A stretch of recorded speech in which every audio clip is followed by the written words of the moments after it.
B Marsh Boxing back at it with another post fight review. And this post fight's for this George Groves versus Chris Eubank fight, which was a good fight, you know what I mean? Very good fight. Chris Eubank, man, he kind of shit the bed, man, you know what I mean? The man talked a lot of stuff like what he's going to do, about how he's improved.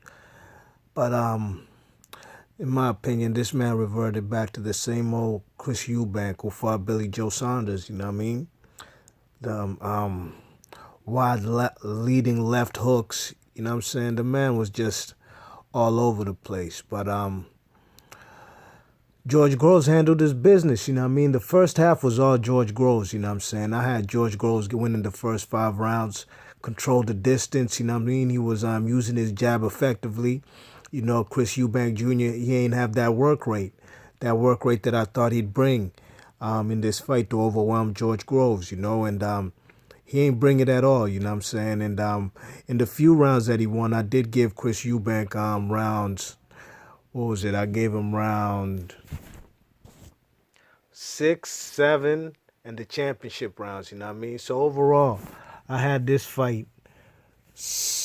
I had this fight 8 rounds to 4 in favor of the man George Groves, you know what I mean? I think George Groves, when he controlled the distance using his jab, he was catching the man, Chris Eubanks Jr., you know what I mean? But Chris Eubank Jr. did have the man, George Groves, on the ropes, and when he did, he had some success, although it was sloppy and he was smothering his own work.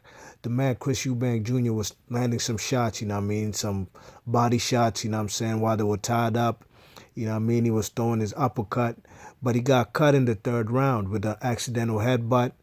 And that actually is where, you know, I didn't think that the blood would affect him. It wasn't affecting him for the first half of the fight, but from like round 10, 11, and so on and so forth to the end, you could see the man pawing at his eye because the blood was dripping into his eye.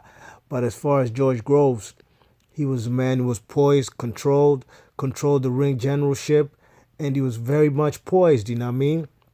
He was a real general and the governor in this fight as far as the ring generalship, you know what I mean? The man didn't panic at all, even when the man, Chris Eubanks Jr., did close the quarters, you know what I'm saying? And was landing when he was closing the quarters and getting close and trying to get on the inside, which I thought that Chris Eubanks Sr. Jr. should have been doing from the get-go.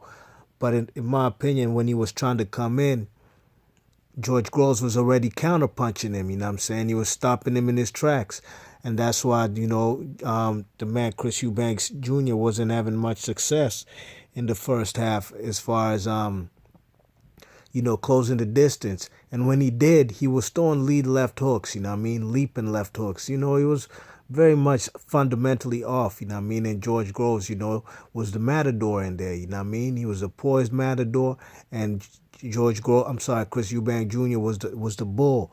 And the matador won, you know what I mean? He won this fight fair and square, 8 rounds to 4 on my card. I gave Jr. rounds 6 and 7. You know what I mean? I thought he was more aggressive, you know what I mean? Had the higher work rate. But overall, you know, he didn't land enough punches to effectively even hurt the man, George Groves, you know what I mean? In round 11 and 12, he did kind of, you know what I'm saying, was, you know, hitting the man flush with clean punches, you know what I'm saying? But George Groves, he withstood and he fought in the 12th round. Excuse me. George Groves wasn't excuse me.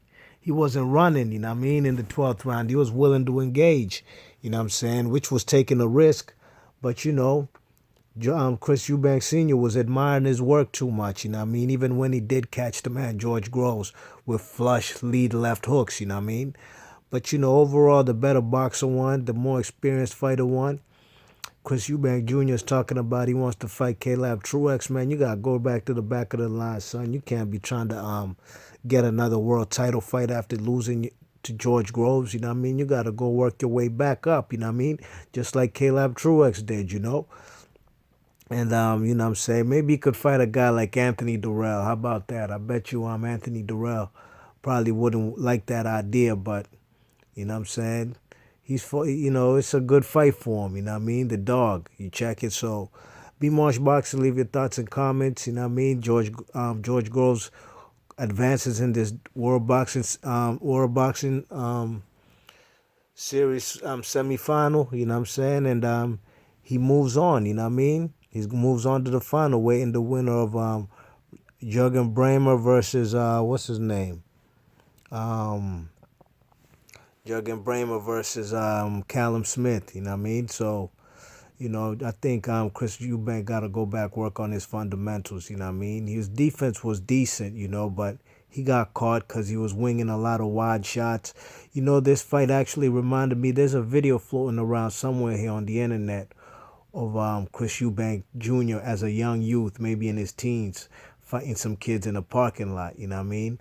That's exactly how he was fighting, especially the first half of the fight.